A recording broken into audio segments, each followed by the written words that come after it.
President Macron, Emmanuel, thank you for coming to Israel. Your support, that of your delegation, is highly appreciated. On October 7th, Hamas waged war at Israel. It was the worst terrorist attack the world has known since 9/11, but for Israel, proportionately, it was like 20 9/11s. It was the worst act of anti-Semitic violence since the Holocaust. I described to you some of the horrors. It's impossible to describe all of them. But like Anne Frank, Jewish children hid in attics from these monsters, and they were found and butchered. As in Babi Yar, Jews were machine-gunned in killing pits. Hamas butchered, Hamas beheaded, Hamas burned babies alive, Hamas raped, Hamas kidnapped hostages, over 200, babies, children, elderly, Holocaust survivors. We are in a war between barbarism and civilization. Chancellor Scholz, who visited Israel, said that Hamas are the new Nazis. And as in the Second World War, when the Allies fully supported the French anti-Nazi resistance, today the international community is uniting in support of Israel. For Hamas, barbarism not only threatens the Jews, it threatens the Middle East, it threatens the region, it threatens Europe, it threatens the world. Hamas is the test case of civilization against barbarism. And Mr. President, you and the French people have known the horror of terrorism. You experienced it in Nice and Lyon, in Paris. You refuse to tolerate this threat. And the people of Israel refuse to have ISIS in a terror enclave on its border. I have to explain. This is not an enclave of ISIS thousands of kilometers away from Europe. It's ISIS in the suburbs of Paris. It's ISIS, you can drive 20 minutes and you reach the suburbs of Paris and you have ISIS there. We cannot live like that. Nobody can live like that. So we are doing everything we need to do to destroy Hamas in Gaza. We will dismantle its terror machine. We will dismantle its political structure. We will make every effort to release our hostages, and we'll make every effort to keep Palestinian civilians out of harm's way. It's important to understand Hamas is committing a double war crime. It's not only murdering our civilians, targeting our civilians, doing unspeakable war crimes. They're also hiding behind civilians, their own civilians.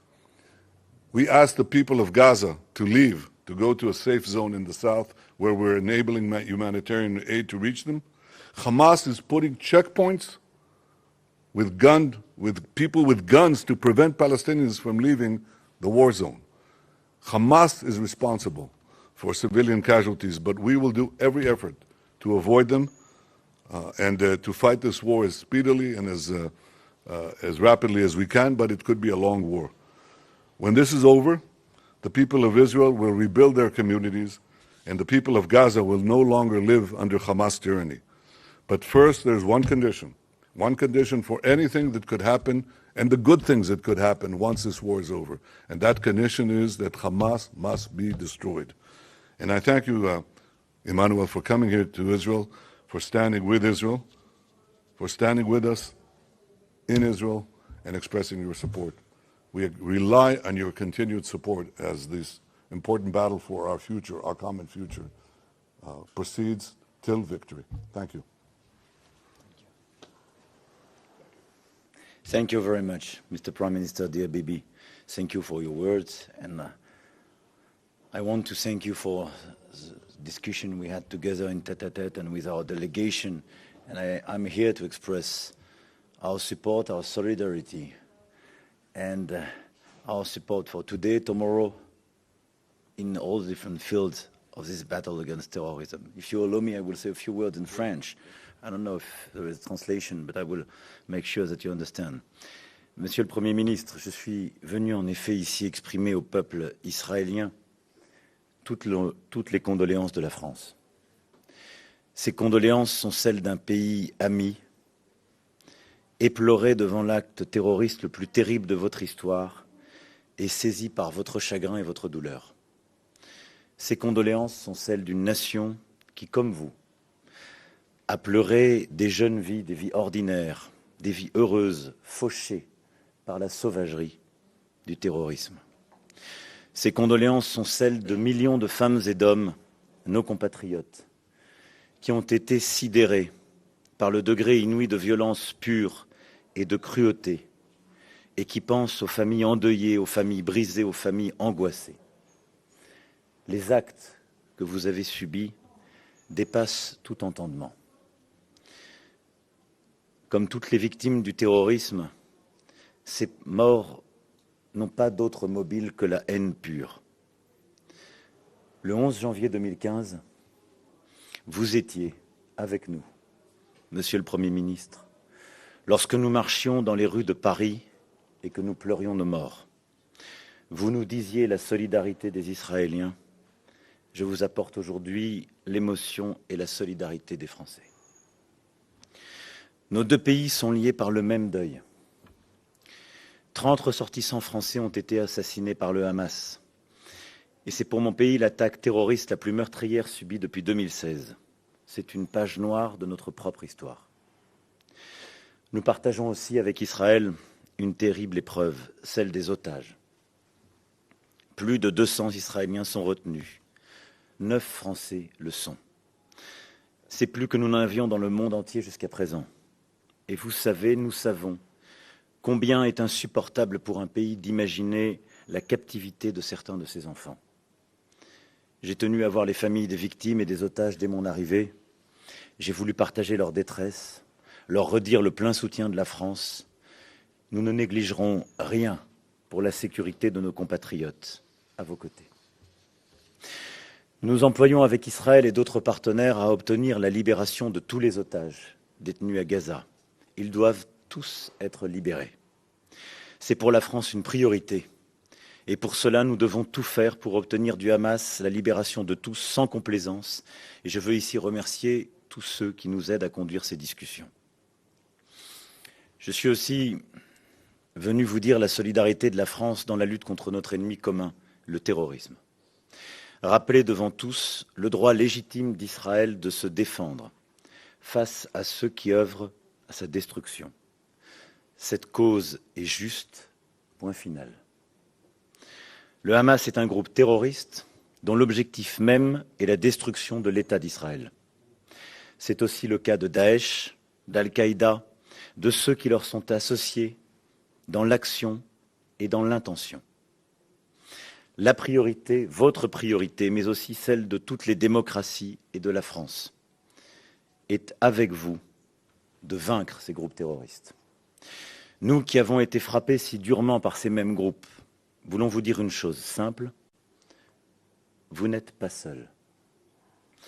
C'est pourquoi la France est prête à ce que la coalition internationale contre Daesh, dans le cadre de laquelle nous sommes engagés pour notre opération en Irak et en Syrie, puisse lutter aussi contre le Hamas. Je propose à nos partenaires internationaux, je l'ai évoqué avec vous ce matin, que nous puissions bâtir une coalition régionale et internationale pour lutter contre les groupes terroristes qui nous menacent tous. Je pense que c'est l'intérêt d'Israël, de sa sécurité, celle aussi de plusieurs de vos voisins menacés par ces mêmes groupes ou des groupes voisins. La lutte doit être sans merci, mais pas sans règles. Car nous sommes des démocraties qui luttons contre des terroristes. Des démocraties, donc, qui respectent le droit de la guerre et assurent l'accès humanitaire. Des démocraties qui ne prennent pas pour cible les civils, ni à Gaza ni nulle part. Le respect des populations impose, en l'occurrence, de permettre l'accès de l'aide, de rétablir, et nous en avons longuement parlé très en détail, de rétablir l'électricité pour les hôpitaux, pour les malades et les blessés, sans que cette électricité puisse être utilisée pour faire la guerre. Et nous allons bâtir des coopérations très concrètes sur ce sujet dans les tout prochains jours. Nous sommes prêts à apporter une aide concrète à toutes les populations, comme nous l'avons fait ces dernières années, ces derniers mois, mais avec des solutions très pratiques et concrètes que nous avons discutées durant cet entretien, prêts aussi à le faire en nous engageant avec les principaux voisins pour bâtir ces solutions. Cette lutte, nous devons aussi la conduire en veillant à éviter l'embrasement de toute la région. Je mets ici en garde le Hezbollah, le régime iranien, les Houthis au Yémen et l'ensemble des factions qui, dans la région, menacent Israël, de ne pas prendre le risque inconsidéré d'ouvrir de nouveaux fronts. Ce serait ouvrir la porte à une conflagration régionale dont chacun sortirait perdant. C'est une nécessité pour tous les peuples de la région. Faisons tout pour ne pas ajouter des larmes aux larmes et du sang au sang. Plus près d'ici, je souhaite aussi appeler l'attention de chacun sur les actes de quelques-uns à l'égard de civils palestiniens dont la violence menace de propager le feu à la Cisjordanie aussi. Enfin, la sécurité d'Israël ne peut être durable sans une relance décisive du processus politique avec les Palestiniens. Nous l'avons aussi longuement évoqué. Le Hamas, je l'ai rappelé, est un groupe terroriste. C'est pourquoi il ne porte pas la cause palestinienne. Il doit être combattu avec force et la cause palestinienne, elle, doit être entendue avec raison. La stabilité de la région, le retour à la normalisation qui s'annonçait, ne seront garantis que si la réponse d'Israël à la violence est évidemment sécuritaire et implacable face aux groupes terroristes, mais aussi politique, en acceptant le droit légitime des Palestiniens à disposer d'un territoire et d'un État en paix et en sécurité aux côtés d'Israël, parce qu'il aura intégré l'existence et la sécurité d'Israël comme une condition première. La sécurité d'Israël, la lutte commune contre le terrorisme, le respect du droit humanitaire, l'ouverture d'un horizon politique, tous ces éléments sont indissociables. Il faut agir ici et maintenant, en nous battant face au terrorisme et en offrant un espoir. Encore une fois, Monsieur le Premier ministre, merci de votre accueil. Merci pour votre temps, pour cet engagement face au terrorisme. Et dans les prochaines heures, nous continuerons d'avancer ensemble. Nous avons défini une liste d'actions. J'aurai l'occasion de me rendre à Ramallah en fin de journée. Je serai demain avec plusieurs dirigeants de la région pour aussi très concrètement avancer sur l'agenda que nous nous sommes donné.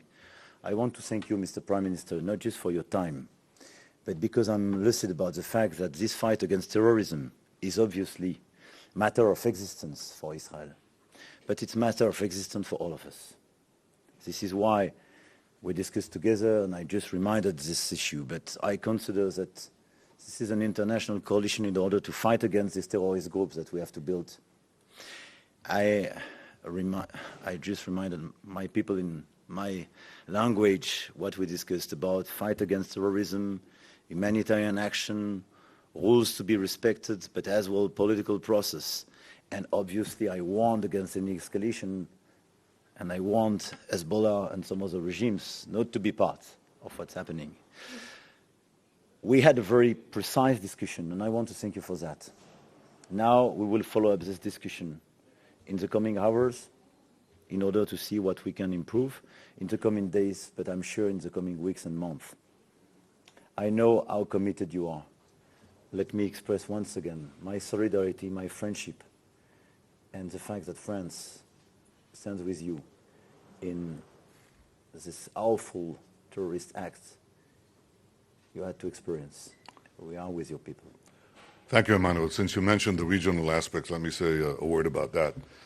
There is a battle here between the axis of evil led by Iran, Hezbollah, Hamas, Houthis, their minions, who are fighting to bring back the Middle East, the world, to the early Middle Ages with that kind of barbarism, with bondage, with slaughter, with murder. And there's the axis of the free world and the moderates who want to bring the world to the progress and prosperity of the 21st century. This is the battle. It's engaged now.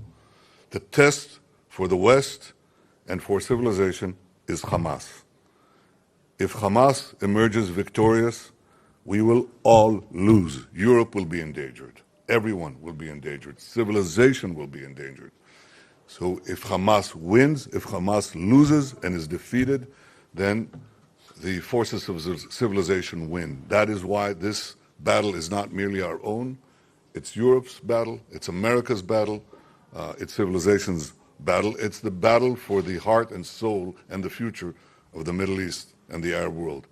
I think many understand that, but there's no going around the fact that we must have a decisive victory against Hamas. If Hezbollah makes the mistake of joining this war in a significant way, it will regret it. They will long for the second Lebanon war, which they regretted. Because they're embedding themselves like Hamas in the civilian population in Lebanon, we will have to take action against them. And the devastation against Hezbollah will be unimaginable. So I hope they heed your warning, our warning, the warning of the United States not to do so. But if they will, they'll suffer horrible consequences. We have to join together and win. The forces of civilization, progress, have to win. That goes through the defeat of Hamas. I thank you, Emmanuel, for everything you said, and thank you for coming here and standing with us. Thank you. Thank you. Thank you. Thank you. Thank you. Thank you. Merci beaucoup.